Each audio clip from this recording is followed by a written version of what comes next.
Okay बच्चों, तो हम स्टार्ट करते हैं लीनियर डिजिटल आईसीज का पार्ट 3। आज हम जो बात करेंगे वो होगी एक बहुत इम्पॉर्टेंट एप्लीकेशन जो है लीनियर डिजिटल आईसीज में। एक जो बहुत इम्पॉर्टेंट चीज़ है वो है digital to analog converters and analog to digital converters.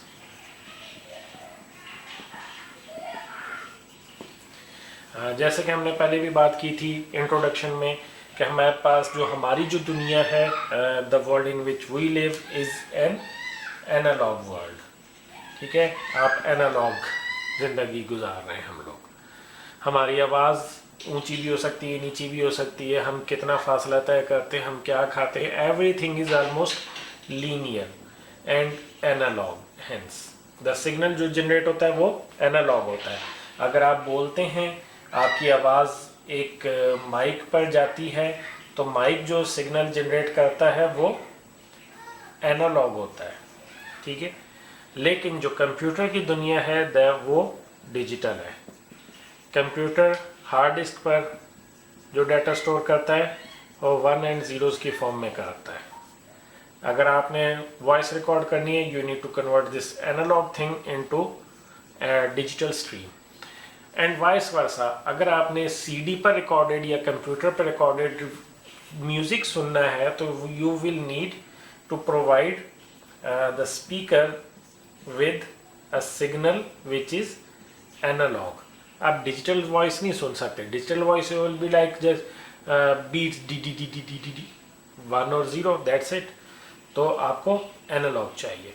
तो देन इन दैट केस आपको क्या करना होगा, इस डिजिटल स्ट्रीम को कन्वर्ट करना होगा in an analog signal and that's where DACs and ADCs come in. तो DACs और ADCs बड़ी इंपॉर्टेंट चीज़ें जिनके बगैर कह लें कि हमारी मॉडर्न दुनिया का, मॉडर्न हमारे जितनी भी इलेक्ट्रॉनिक्स है उसका कॉन्सेप्ट भी नहीं हो सकता इनके बगैर। तो इसमें दो चीज़ें, analog to digital conversion and digital to analog conversion. Digital to analog conversion जो है वो सॉर्ट ऑफ थोड़ा इजी चीज़ है, तो लिहाजा हम इसको पहले स्टडी करेंगे। और एक और रीज़न इसको पहले स्टडी करने की ये है कि ये DACs अक्सर ADCs बनाने में यूज़ होते हैं। मतलब एनालॉग टू डिजिटल कन्वर्जन में अक्सर DAC, digital to analog conversion, is part of ADC। तो लिहाजा हम पहले डिजिटल टू एनालॉग कन्वर्टर की बात करेंगे। डिजिटल टू एनालॉग कन्वर्टर किस तरह का चीज़ों की क्या काम कर रही होगी। डिजिटल टू एनालॉग कन्वर्टर में आपके पास इस तरह से होगा कि this would be a device जिसकी इनपुट्स आपके पास एक से ज़्यादा होंगी। ठीक है, बल्कि ऐसा करता हूँ मैं, इसकी इनपुट्स जो हैं वो नीचे की तरफ बना देता हूँ ताकि आपको समझने में आसानी रहे। We got a device. ठीक है, लेट्स से कि आपके पास कहीं से 4 बिट डाटा आ रहा है। 4 बिट डाटा का क्या मतलब है कि आपके पास उसकी 4 लाइंस हैं, डाटा लाइंस हैं, D0, D1, D2 and D3। I hope आप लोगों ने DLD पढ़ी भी है, एम्बेडेड भी पढ़ रहे होंगे, तो आपको अच्छे से पता होगा कि D0 की वेटेज क्या होती है। It is use to be 2⁻0, 2⁻1, 2⁻2, 2⁻3 इनकी वेटेड एवरेज होती है।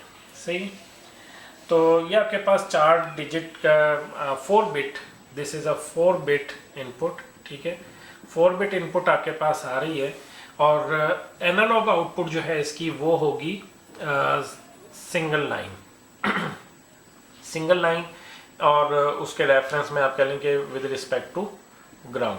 तो यहाँ पे आपको कोई वोल्टेज V0 मिलनी चाहिए with respect to ground.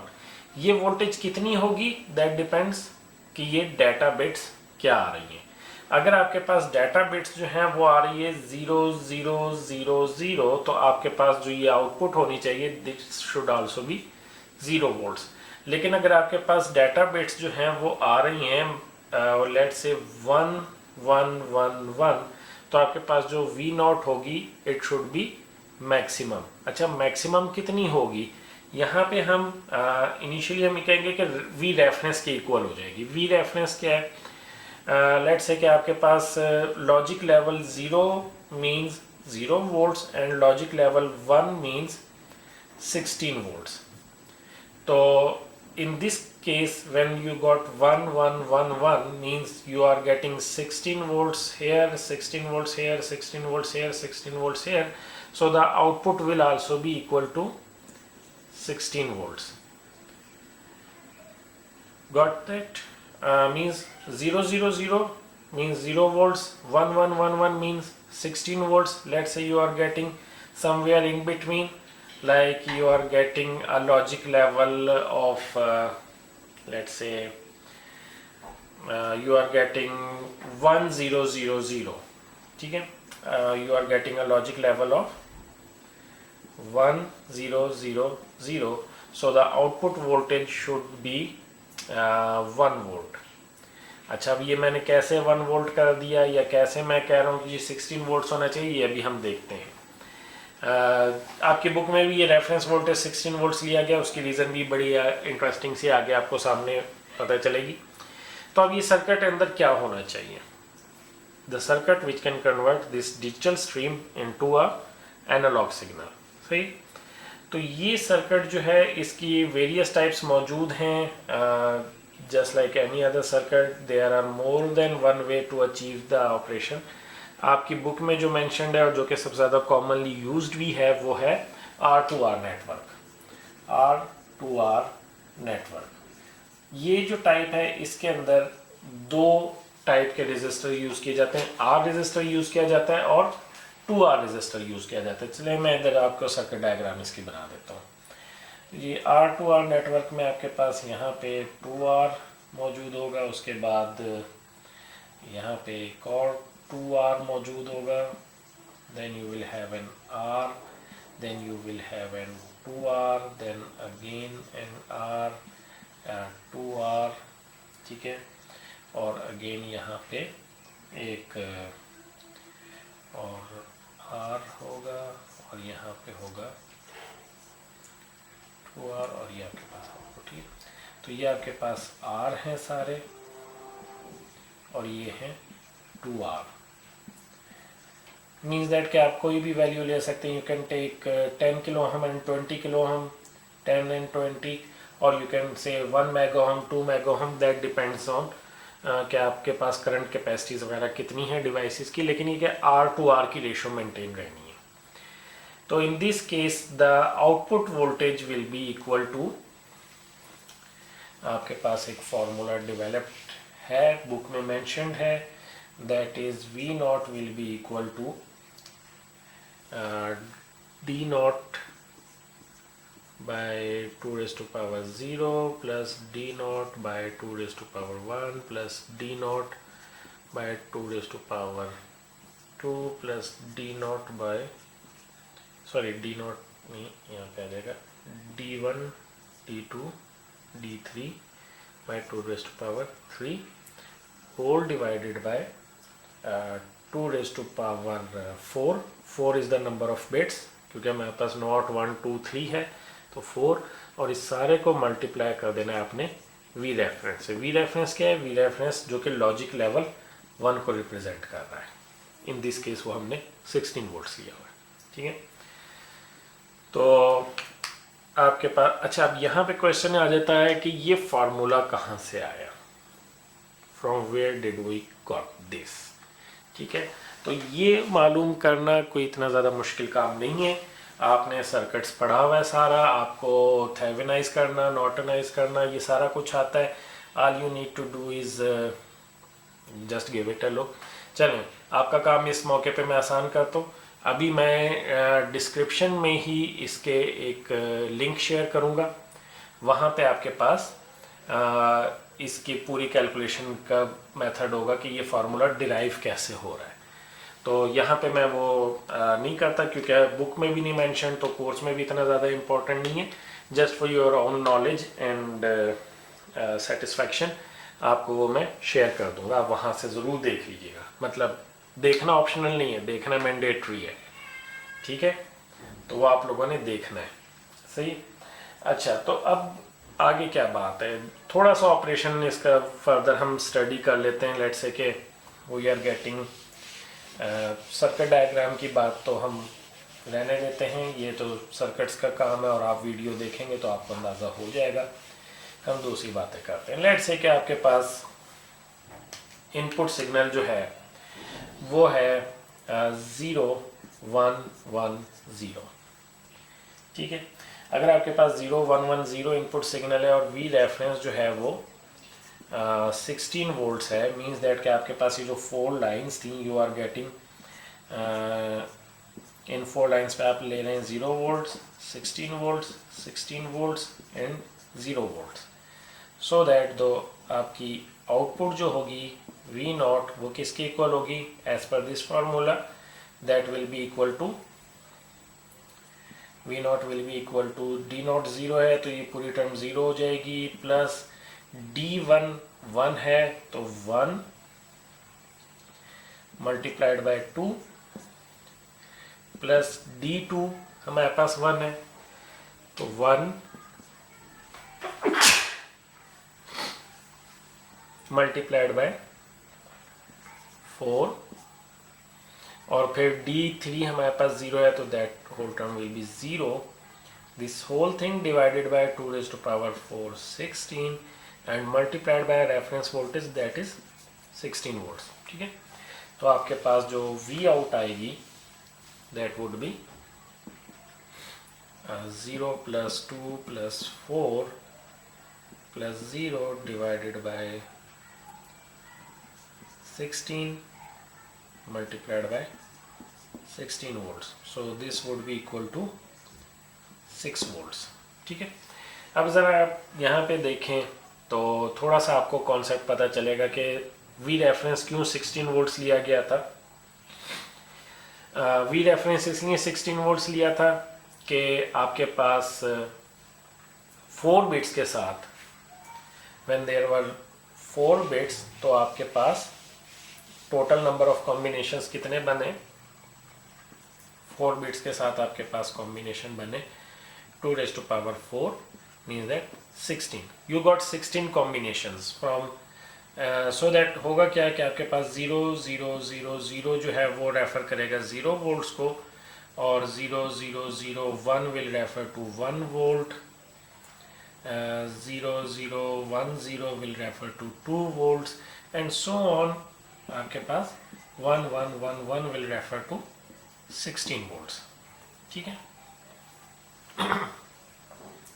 Reference voltage कुछ भी हो सकती है and depending on the circuit. इसमें 16 वोल्ट इसलिए लिया था ताकि आपके ये जो कैलकुलेशन है ये बड़ी इजी हो जाए, so that you can see कि 1 बिट चेंज होता है तो आपके पास आउटपुट जो है वो 1 वोल्ट्स ऊपर चली जाती है। इस चीज़ को कहते क्या है, ये कि 1 बिट चेंज होने पे आउटपुट में कितने वोल्ट्स का इंक्रीज होता है, this thing is known as step size,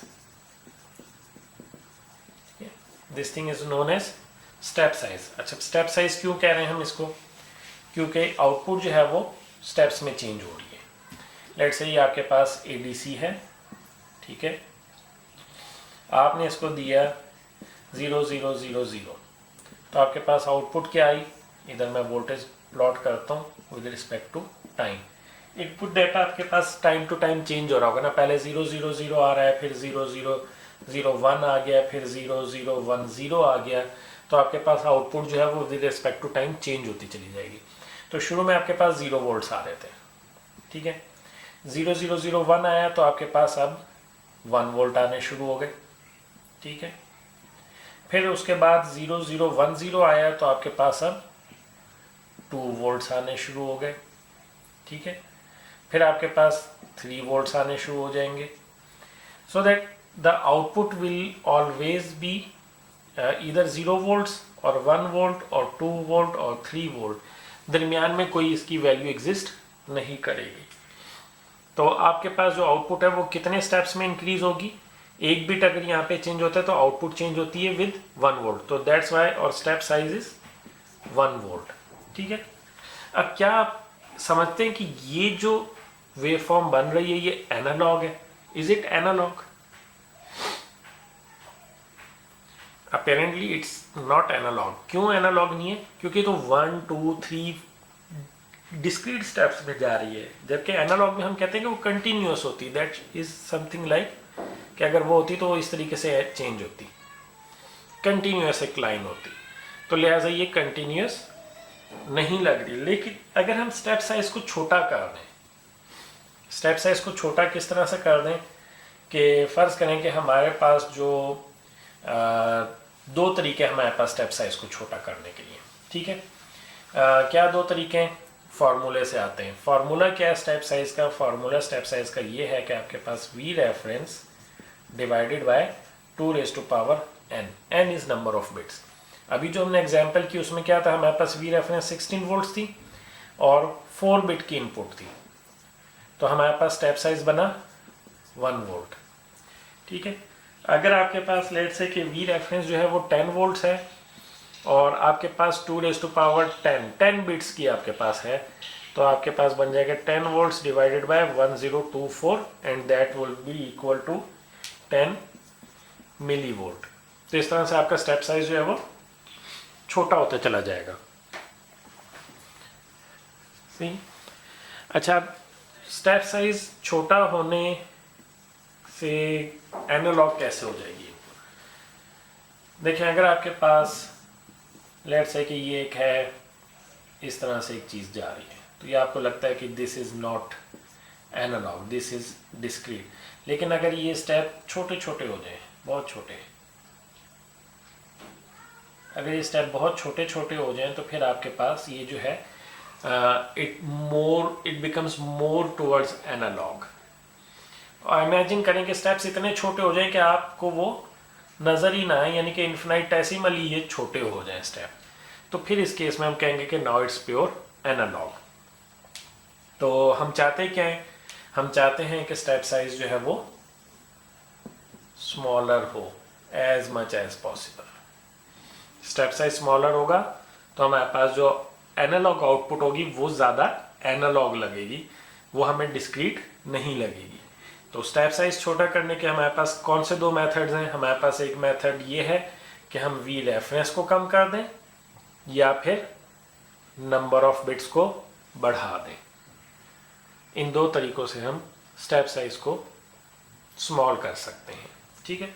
अब स्टेप साइज को थोड़ा सा मैं इनको मज़ीद एक्सप्लेन कर देता हूँ कि वी रेफरेंस को बढ़ाना कैसे है और स्टेप साइज को कैसे कम करना है। लेकिन यहाँ पे हम लेते हैं थोड़ी सी ब्रेक।